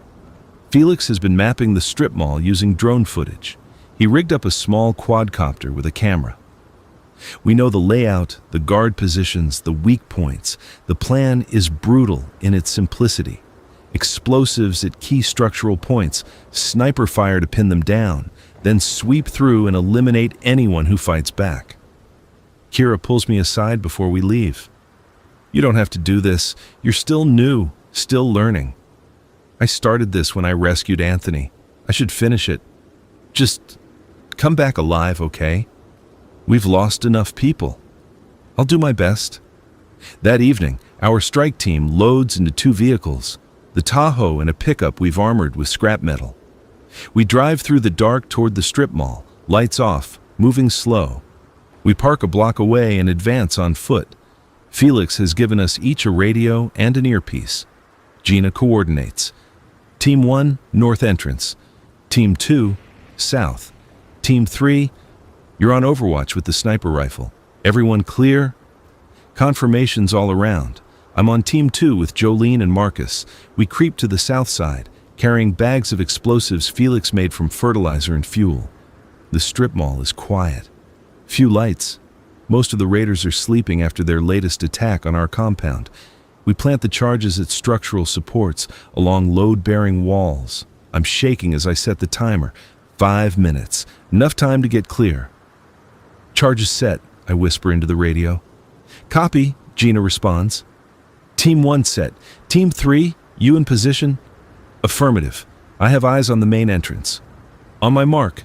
3, 2, 1, mark. We run. Sprint away from the strip mall as fast as we can. Behind us, the explosives detonate in sequence. The noise is incredible. The strip mall collapses in on itself, walls crumbling, roof caving in. Raiders stumble out of the wreckage, coughing, bleeding, disoriented. The sniper starts picking them off, precise shots dropping them one by one. Those who make it out run into our gunfire. We're positioned in cover, shooting fish in a barrel. It's not a battle, it's an execution. I fire the Glock until the slide locks back empty. Reload. Fire again. The raiders try to fight back, but they're scattered, leaderless, panicking. 10 minutes, and it's over. The strip mall is rubble, bodies everywhere. The few raiders who escaped fled into the city. Cease fire, Gina orders. Secure the area. We move through the wreckage carefully. Finish off the wounded, brutal but necessary. Take their weapons, their ammunition, their supplies. In what's left of the storage area, we find their stockpile: food, water, medical supplies, weapons, months' worth of resources. Jackpot, Luis breathes. We load everything we can carry into the vehicles. The rest we destroy. Can't let any surviving raiders regroup. As we're leaving, I spot movement in the rubble. A hand reaching up covered in dust. I approach carefully. It's one of the raiders trapped under a beam. Young guy, maybe 25. Blood running from his mouth. Please, he gasps. Help me. I stare at him. This person was shooting at us yesterday. Would have killed me without hesitation. But right now he's just a dying man begging for help. I raise the Glock. Don't, Jolene says behind me. Let him go. He's done. He'll turn, I say. If he dies here, he becomes infected. Better to end it. She doesn't argue. I pull the trigger. One shot. Clean. We drive back to the compound as the sun rises, exhausted, blood-spattered, but victorious. The celebration is muted. We won, we survived, but the cost is heavy. We killed maybe 30 people, human beings, even if they were raiders. Randall gathers everyone. What we did tonight was necessary. Those people would have killed us given the chance. But don't celebrate it. Don't become what they were. What were they? Patricia asks quietly. Desperate, just like us. We just got desperate first. The next week is recovery. We fortify the compound with the new supplies, treat the wounded, mourn Webb, who died from his infection before Kira could save him. Anthony is integrating into the group. The kid is resilient, already helping with small tasks. Vanessa is healing, talking about wanting to contribute once she's strong enough. I find moments with Jolene. We sit on the roof during our watch shifts, not talking much, just being. "You did good," she says one night. "In the strip mall. I know it wasn't easy. I killed a lot of people. You survived. That's what matters." Is it? At what point does survival become just murder with extra steps? When you stop asking that question, as long as you're wrestling with it, you're still human. I want to believe her. Days pass, then weeks. We settle into a new normal. The raider threat is gone. The survivors scattered, no longer a cohesive force. The infected are the main concern now, and they're getting slower, more degraded. Gina starts leading longer supply runs. We hit a department store, a hardware supply, even a gun shop. Each run brings back resources that extend our survival timeline. Felix gets the solar panels optimized, giving us reliable power. We set up a water purification system using the river. Start a small garden on the warehouse roof, experimental, but it's growing. 1 month after the raid, Randall calls me into his office. "You've proven yourself," he says. "You're not the scared insurance guy who showed up here anymore." "I'm still scared," I admit, "every day." "Good. Fear keeps you sharp, but you act despite it. That's rare." "What are you saying?" "I'm saying you're not on probation anymore. You're full member of this group, which means I need you to step up." "Step up how?" "Gina's proposing we expand, find other survivors, bring them here if they're trustworthy, build something bigger than just survival, maybe a real community." "You agree with that?" "I don't know. But I trust Gina's instincts, and she wants you on the recruitment team." "Why me?" "Because you've been on both sides. You know what it's like to be alone and desperate. You'll recognize real survivors versus threats." I think about it, leaving the compound regularly, facing the infected and worse, trying to convince strangers to join us. "Okay," I say. "I'll do it." "Good. You start next week. Gina will brief you." I leave his office feeling both honored and terrified. This is a new phase, not just surviving, but actively trying to rebuild. The first recruitment run is me, Gina, and Jolene. We drive to the suburbs north of Riverside, areas we haven't explored yet. The neighborhoods are tomb quiet. Houses stand empty, doors open, signs of hasty evacuation. Infected wander occasionally, but in small numbers. We clear houses methodically, looking for survivors or useful supplies. Most places are gutted already. Then, we find her. An elderly woman barricaded in a second-floor bedroom. She has a shotgun pointed at us when we breach the door. "Don't move," she shouts. "Easy," Gina says calmly. "We're not infected. We're survivors, like you. Prove it. Can't prove a negative, but we can help you. Get you somewhere safe with food and water." The woman studies us. She's thin, weak, probably hasn't eaten in days, but her eyes are sharp. "How many of you?" 23 at our compound. Fortified warehouse, sustainable resources. We're building a community." "Why would you help me?" "Because that's what we do. We help people who can help themselves." After a long moment, she lowers the shotgun. "My name is Dorothy, and I'll come with you. But if this is a trap, I'm taking one of you with me." "Fair enough," Gina says. We get Dorothy back to the compound. Kira checks her over. Malnutrition, dehydration, but otherwise healthy for her age. She integrates quickly. Turns out Dorothy was a librarian before. She starts organizing our salvage books, teaching the younger survivors to read and write, giving them education in the ruins. Over the next months, we find 6 more survivors, each one vetted carefully, each one bringing skills or knowledge. a mechanic who keeps our vehicles running, a former cop who trains people in firearms, a botanist who revolutionizes our rooftop garden. The compound grows, not just in numbers, but in capability. We're not just surviving anymore. We're living. I mark my 6th month at the compound by carving a notch in the warehouse wall. Jolene finds me doing it. "Keeping count?" she asks. "Seems important to remember time passing. You think we'll still be here in another 6 months?" "I think we'll be here, or we'll be dead. Not much middle ground." She laughs. Always so optimistic. I learned from the best. We sit on the roof, watching the sunset paint Riverside in gold and red. Smoke still rises from distant fires. Infected still wander the streets. But there's beauty too. Nature reclaiming the city. Green breaking through concrete. "You ever think about what comes after?" Jolene asks. "After what?" "After surviving. After the infected are gone or degraded to nothing. What then?" "I don't know. Rebuild, I guess. Try to make something like what was before." "Would you want that? The old world back?" "Parts of it.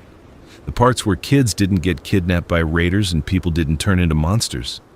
But also the parts where we were isolated and alone and didn't know our neighbors." I think about that. Maybe something in between. The community we have now, but with less death and horror. That's a nice dream. Is that all it is? For now, yeah. But dreams are how you start building reality. Winter comes harsh, the temperatures drop, and heating becomes a constant concern. We burn scavenged wood and propane, but supplies are limited. The infected slow down even more in the cold. Some freeze entirely, becoming statues of ice and rot. We lose 2 people to pneumonia despite Kira's best efforts. The cold is as much an enemy as anything else. But we adapt.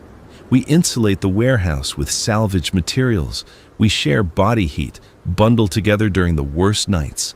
We survive. Spring comes as a shock. Suddenly, everything is growing. The rooftop garden explodes with vegetables. The infected, freed from winter paralysis, become active again. We face a new challenge, a horde.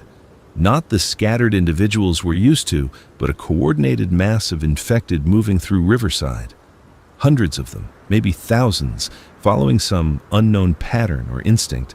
They flow past our compound like a river. We go silent, lights off, no movement. For 3 days we hide while they pass. On the 4th day, they're gone, moved on to somewhere else. We emerge like survivors of a siege. Where did they go? Felix wonders. Does it matter? Gina replies. They're not here. But it does matter. Because if the infected are capable of coordinating even unconsciously, that changes everything. Randall calls a meeting. We need to understand what we're facing. The infected are degrading but also changing, becoming something else. What do you propose? Luis asks. Observation, study. Felix, can you deploy cameras, track movement patterns? I can try. But getting close enough to the horde is risky. Then we do it from distance. Drones, telescopes, whatever works. Over the following weeks, Felix sets up a monitoring system. Cameras hidden throughout Riverside, tracking infected movement. What we learn is disturbing. The infected are clustering, forming groups based on some unknown criteria. The fresh ones separate from the degraded ones. They're creating a hierarchy. It's like they're organizing, Felix says, showing us the footage. Zombies don't organize, Patricia argues. These do, or they're learning to. The question is why? Nobody has an answer. We just add it to the list of things that can kill us. Month 9 brings another change. A radio broadcast. Felix picks it up on one of his scavenged receivers, a woman's voice repeating coordinates and an invitation. Safe zone established, government remnant. Coordinates as follows: food, shelter, security, all survivors welcome. It could be real, Jolene says. Could be a trap, Gina counters. Randall considers. We need to investigate, but carefully. He sends a scouting team, Gina, Luis, me, and 2 others. We drive toward the coordinates, about 80 miles north. The journey takes 2 days. Roads are blocked, infected roam, bridges are out. But we push through. The coordinates lead to a military base, and it's real.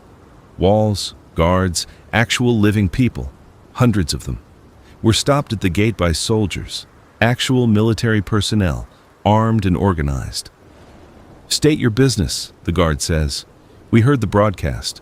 We're from Riverside. We want to see if this is legitimate. They take our weapons, temporarily they assure us, and escort us inside. The base is a functioning community. Barracks converted to housing, mess hall serving meals, medical facility, even children playing in a courtyard. A colonel meets with us. Colonel Raymond, 50s, stern but fair-seeming. Welcome to Fort Redemption, he says. We've been gathering survivors for 4 months, currently housing 300 people. How? Gina asks. How did you survive when everything else fell apart? We were remote, well-supplied, and we acted fast. Quarantined immediately, established protocols. By the time the infection spread nationally, we were already secure. And now you're opening up to outsiders? We have room, resources, and a mission. Rebuild civilization, preserve humanity. We need people willing to work toward that. It sounds too good to be true. I wait for the catch. What's the cost? I ask. Raymond smiles slightly. Smart question. The cost is integration. You follow our rules, contribute to the community, accept military authority. In exchange, you get safety, food, medical care. And if we don't want to integrate, then you're free to leave. We don't force anyone. But the offer stands. We're given a tour. The base is impressive. They have power generation, water treatment, farms, workshops. They're not just surviving, they're thriving. But there's something off. The people seem happy, but there's a uniformity to them.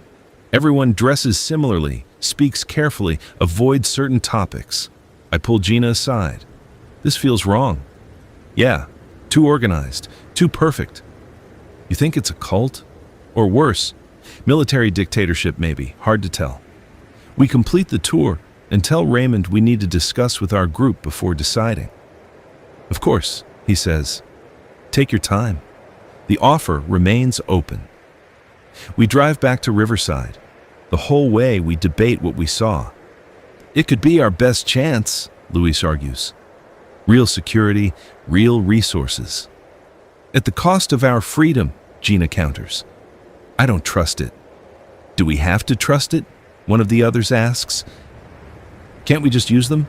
Get what we need and maintain distance? That's not how it works, I say. People like Raymond don't accept half measures.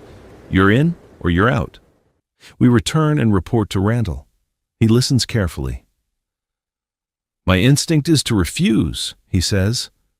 We've built something here. Our own community, our own rules. I don't want to surrender that to military authority. But think of the resources, Patricia says. The medical care. The children could grow up safe. Safe in a gilded cage, Jolene mutters. The debate rages for days. The compound splits into factions, those who want the security Fort Redemption offers, those who value our independence. Eventually, Randall makes the call. We stay independent, but we'll maintain contact with Fort Redemption, trade maybe, information sharing. But we don't integrate. Some people are unhappy with the decision. 3 families, 9 people total, decide to leave and join Fort Redemption. We watch them go with mixed feelings. Are we condemning them, or are they abandoning us? Only time will tell. The compound feels emptier with 9 people gone. But those who remain seem more committed. We're choosing this life, this struggle, because it's ours. Month 10 brings a discovery. Felix, exploring the sewers for water routes, finds a bunker. pre-outbreak construction stocked with supplies, food for years, water filtration systems, medical supplies, even weapons and ammunition. This changes everything, Randall says. We can fortify further, expand operations. But getting the supplies out is dangerous. The bunker is in a section of Riverside thick with infected. We'll need multiple runs, heavy security. Over 2 weeks, we mount an operation. Teams moving supplies from the bunker to the compound in waves. It's exhausting, nerve-wracking work. I'm on the 3rd run when things go wrong. We're loading the truck when infected appear. Not just a few, a swarm drawn by the noise, fresh ones, fast and coordinated. "Move!" Gina shouts.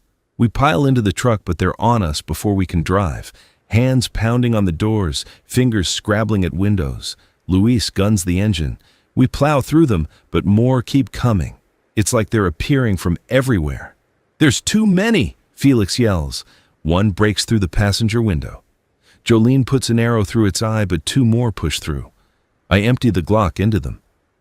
The truck swerves wildly as Luis tries to drive and fight simultaneously.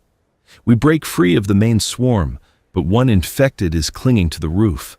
It punches through the thin metal, grabbing at whoever it can reach. I climb halfway out the window, get a grip on it. Pull. It comes loose and tumbles onto the road. We don't stop to see if it gets up. We make it back to the compound. The truck is trashed, 2 windows smashed, 1 tire flat. But we're alive. Kira checks everyone. Scratches, bruises, near misses, but no bites. "We were lucky," she says. "Luck runs out," I reply. Randall calls off further bunker runs. Too dangerous for the remaining supplies. We got maybe 60% of what was there. It's enough. We restock, reinforce, prepare for another winter. But that night, lying in my cot, I realized something. A year ago, I was hiding in a police car, slowly starving, convinced I'd die alone. Now, I'm part of a community. I have purpose, friends, something to fight for. The apocalypse destroyed the world, but maybe, in the ruins, we're building something better. Jolene finds me on the roof during my watch shift. She's become a constant in my life, though neither of us has put words to what that means. "Penny for your thoughts," she says. Thinking about before, about who I was. And I was alone even before the outbreak. Insurance job, no family, few friends. Just existing, not living. And now I'm still alone in some ways. But I'm also part of something. Does that make sense? Perfect sense. She sits next to me. I was the same. Had people around, but no real connection. Now I have actual relationships. It's terrifying. Because you could lose it? Because I already have something worth losing. We sit in comfortable silence, watching the stars. They're brighter now without light pollution. The only good thing about the apocalypse. Month 11 brings visitors. A small group, 5 people, approaches the compound. They're ragged, desperate, but not threatening. We bring them in, cautious but hopeful. More survivors means more strength. Their leader is a man named Thompson. 40s, quiet intensity, military bearing. He tells us they've been wandering since their settlement was overrun. "Where were you?" Randall asks. 20 miles south, farmhouse and barn, good defenses, but raiders hit us hard, killed most of our group. We barely escaped." "How many raiders?" 15, maybe 20. They had trucks, heavy weapons. "Professional operation." Gina and I exchange looks. Different group than the ones we hit, but similar tactics. "You're welcome to stay," Randall says. "Same rules as everyone. Contribute, follow orders, don't endanger the group." Thompson and his people integrate well. They bring farming knowledge, useful since our rooftop garden needs expansion. Thompson himself is handy with fortifications, suggests improvements to our defenses. But something feels off. I can't place it, just an instinct. I mention it to Jolene. Am I paranoid or is Thompson strange? Strange how? Too helpful, too perfect. He always has the right skill for whatever we need. Maybe we just got lucky. Maybe. But I start watching him, and I notice things. Thompson asking detailed questions about our supplies, our numbers, our patrol patterns. Writing things down in a small notebook. On night, I follow him when he slips out of the warehouse. He goes to the fence, pulls out a radio, speaks in low tones. I can't hear the words, but the intent is clear. He's reporting to someone. I go straight to Randall. Thompson's a spy. He's radioing someone about our compound. You're sure? I saw him, just now. Randall's face goes hard. Get Gina and Luis, quietly. Within minutes, we have Thompson surrounded in his bunk area. He doesn't resist when we search his gear. We find the radio, maps marking our compound, notes detailing our defenses, supply counts, patrol schedules. Who are you working for? Randall demands. Thompson stays silent. Answer me. Still nothing. Gina leans in. The 4 people you came with, are they part of this? Thompson glances at them, a tell. They are. Secure them, Randall orders. We round up Thompson's whole group. They're tied up, separated, questioned individually. Eventually one breaks. A woman named Lisa, crying, apologetic. There's a group, she says, bigger than you. They call themselves the Remnant. They've been consolidating smaller settlements, taking their resources. Thompson scouts for them. How many in this remnant? I don't know. Hundreds, maybe. They have vehicles, weapons, organization. And they're coming for us. Not yet. Thompson was supposed to gather intel first, but now that he's caught, she trails off. The implication is clear. When Thompson doesn't report back, they'll investigate. Randall makes a decision. We interrogate Thompson properly, find out everything about the remnant. Then we prepare for war. The interrogation is ugly. I don't participate, can't stomach it. But Gina gets information. The remnant is indeed large, over 300 people. They're led by someone called the Director. They've taken over the eastern part of Riverside, establishing an authoritarian settlement. They raid smaller groups, either absorbing them or destroying them. And they knew about us. We're planning to hit us within the month. We have 3 options, Randall tells the group. Run, surrender, or fight.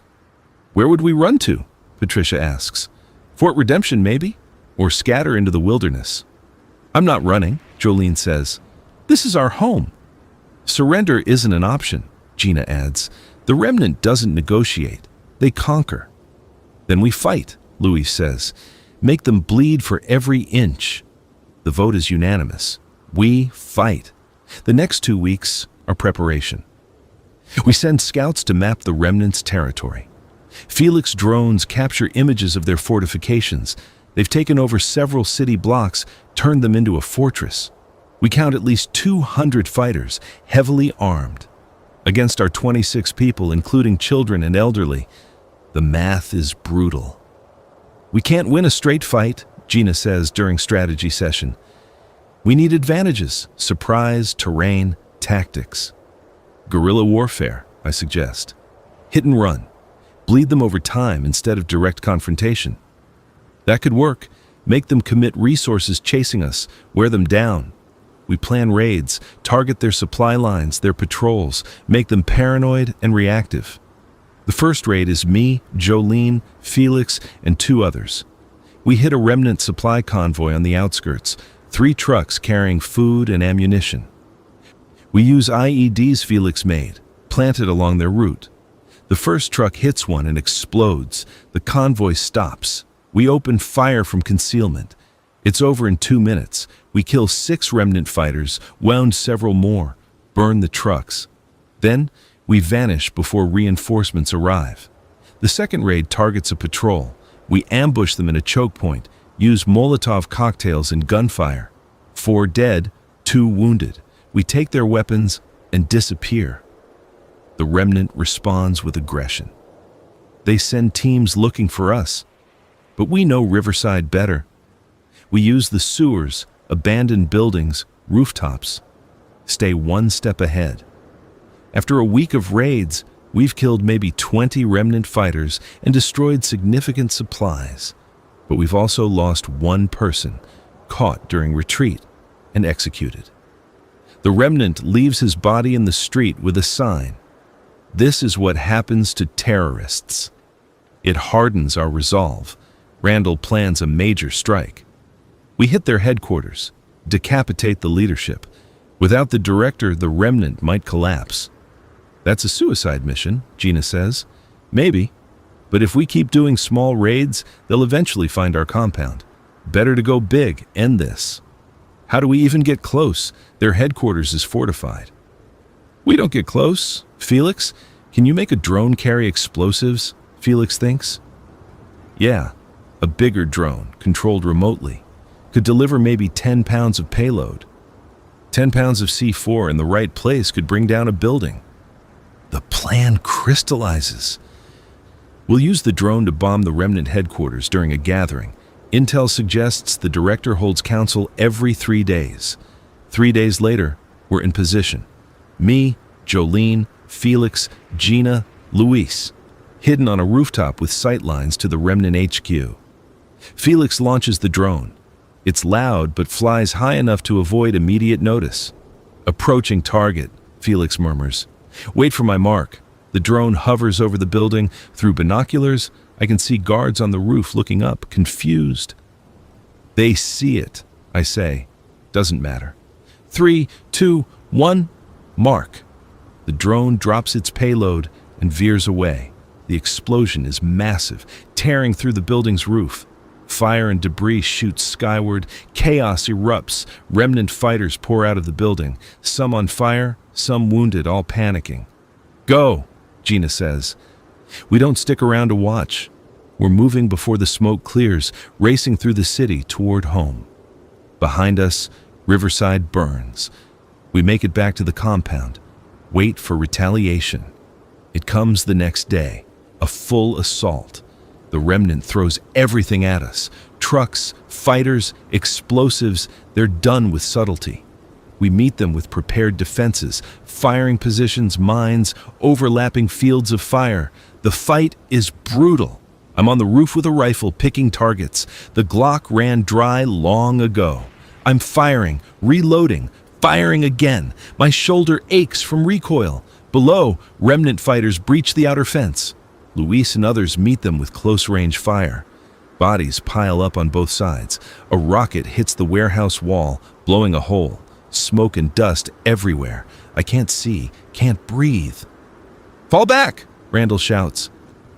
Secondary positions. We retreat deeper into the compound. The remnant pushes in. It's house-to-house fighting now, brutal and personal. I'm in a hallway when a remnant fighter appears. We both raise weapons. He's faster. His shot hits my vest, knocks me down. Can't breathe. He advances for the kill shot. Jolene appears behind him, drives her knife into his neck. He drops. Get up, she screams at me.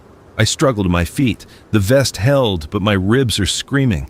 Every breath is agony. The fighting continues for hours. Room by room, we defend our home. Eventually, the remnant pulls back. We've hurt them too badly, cost them too much. They retreat, leaving their dead. We've won.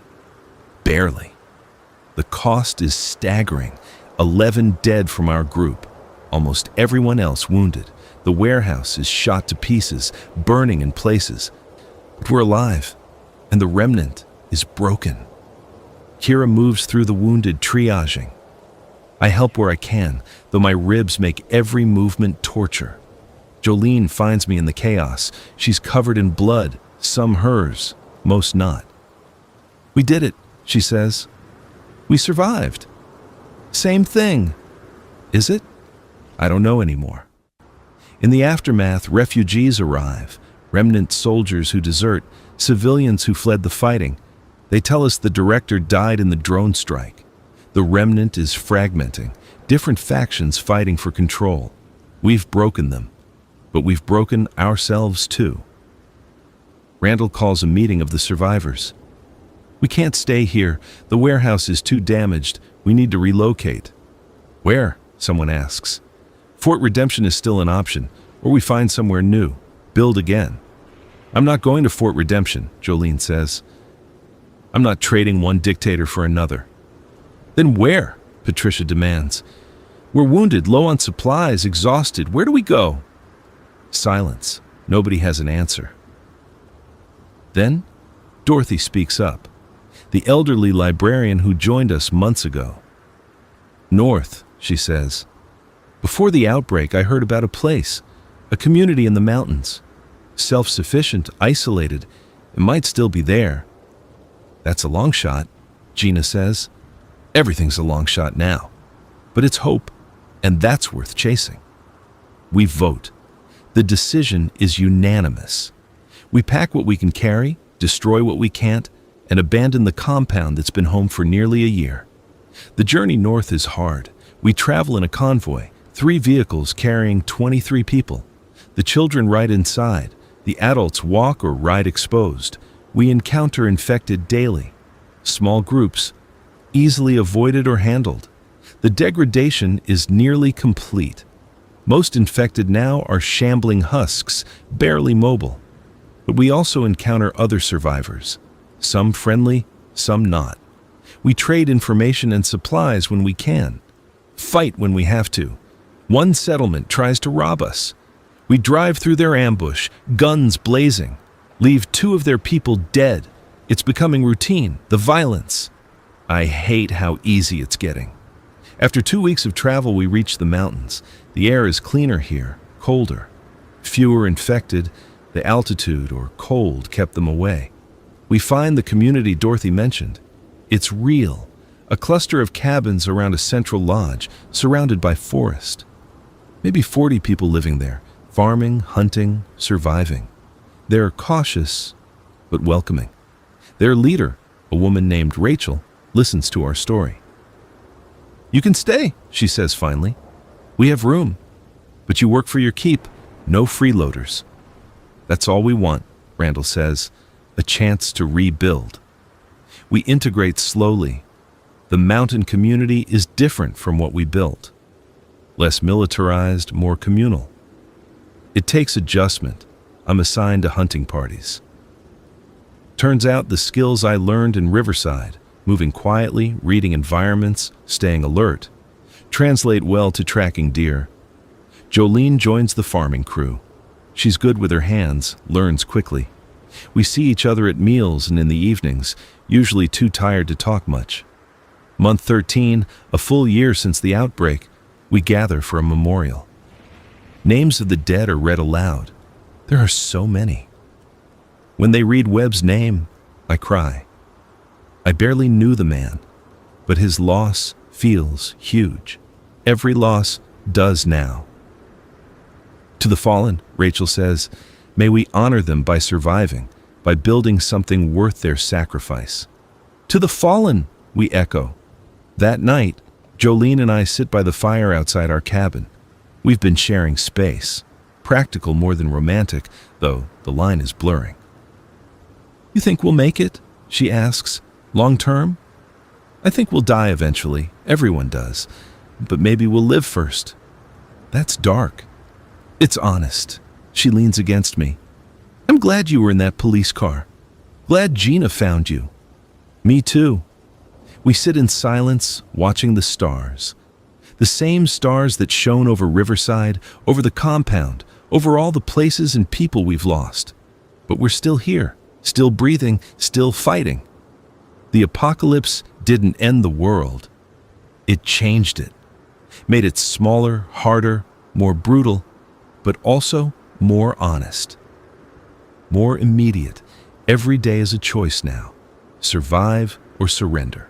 Fight or flee. Connect or isolate. I choose survival. I choose connection. I choose to build something from the ruins. It's not much, but it's mine. Winter comes hard to the mountains. Snow piles up, temperatures drop below zero. We huddle in the cabins, burning wood constantly, rationing food carefully. The infected can't reach us here. The cold and altitude keep them away. We're safe from that threat at least, but cabin fever is real. 23 people in close quarters, stress and trauma still fresh. Arguments break out over nothing, tempers flare. Randall and Rachel work together to keep peace, establish routines, divide responsibilities, give people purpose. It mostly works. I spend my days chopping wood, hunting when weather permits, helping maintain the cabins. Physical labor that keeps me from thinking too much. Jolene and I grow closer. What started as practical cohabitation becomes something real. We don't talk about it much. Words feel inadequate for what we've been through together. One night, during a blizzard, she says, "I love you." 3 words, simple, terrifying. "I love you too," I reply, and I mean it. In this broken world, love feels like defiance, like hope made tangible. Spring comes eventually. The snow melts, revealing a world still changed, but healing. Green breaks through everywhere. The forest comes alive. We expand the farming, clear more land, plant more seeds. The harvest might actually sustain us through next winter. New survivors trickle in. A family from the east, 2 teenagers from the south, each one vetted carefully, integrated slowly. The community grows to 57 people. We're not just surviving anymore, living. Felix gets solar panels working, providing limited power. We have lights at night, refrigeration for food, charging for tools, small luxuries that feel huge. One day, I'm on a hunting trip when I find something, a crashed vehicle half buried in a ravine, recent within the last few months. Inside, I find supplies and a journal. I take both back to camp. That night, I read the journal. It's written by someone from Fort Redemption. They were escaping, trying to reach freedom. The entries are disturbing. They describe Fort Redemption as a prison. The military leadership is totalitarian. People are worked to exhaustion, punished severely for minor infractions. Resources are hoarded by leadership while others starve. Thank God we didn't go there, I tell Jolene. We almost did. But we didn't. We chose freedom over security. Was it worth it? All those people we lost? I don't know. But I'd rather die free than live as a slave. She considers that. Yeah, me too. Months pass. Summer brings abundance, food, water, warmth. The community thrives. But we get news from travelers. The remnant has rebuilt under new leadership. They're expanding again, more organized than before. Fort Redemption is growing too, absorbing smaller settlements by force. The 2 powers are on a collision course. War is coming to the region. Rachel calls a meeting. We need to decide. Do we stay neutral, pick a side, or run further north? We can't run forever, Marcus says. We can't fight either, Patricia counters. We're farmers and hunters, not soldiers. We were survivors, I say. Then we became fighters. Now we're builders. We adapt to what we need to be. So you're saying fight? I'm saying prepare, fortify, make ourselves too costly to attack. Maybe both sides leave us alone if we're not worth the trouble. It's decided. We strengthen defenses, build watchtowers, stockpile weapons and ammunition, train everyone in basic combat. We become a fortress in the mountains, not looking for trouble but ready for it. The war comes but passes us by. The remnant and Fort Redemption clash in the valleys below. We hear gunfire, explosions, but stay hidden. Eventually, one side wins, we're not sure which. The fighting stops. Refugees flee past us, heading further north. We take in those we can, turn away those who might be threats.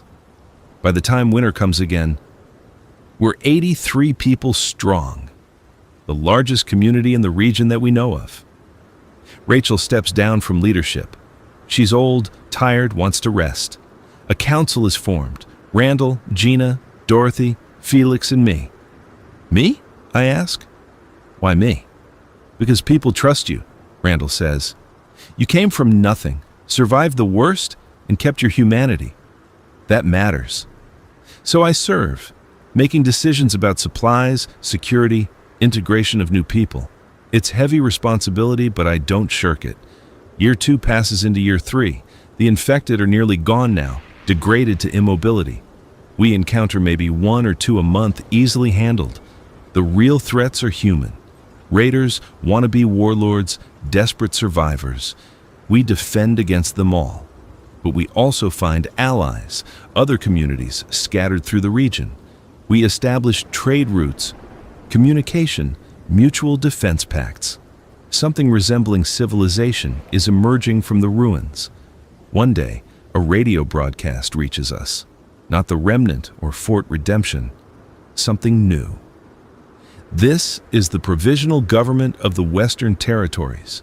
We are establishing order, rule of law, and mutual aid among survivor communities. We seek peaceful contact with all settlements. Could be legitimate, could be another power grab. We debate for days, finally decide to send emissaries. Gina volunteers. I go with her. We travel to the coordinates given, find a small city, partially rebuilt, with hundreds of people. They have electricity, running water, organized government. The officials we meet are cautious but genuine. They show us farms, schools, hospitals. They're actually rebuilding. Join us, they urge. Bring your community. Together we're stronger. What's the cost? I ask. Always the same question. Taxes in the form of food or labor, acceptance of our laws, contribution to the common defense, but also protection, trade, medicine, education.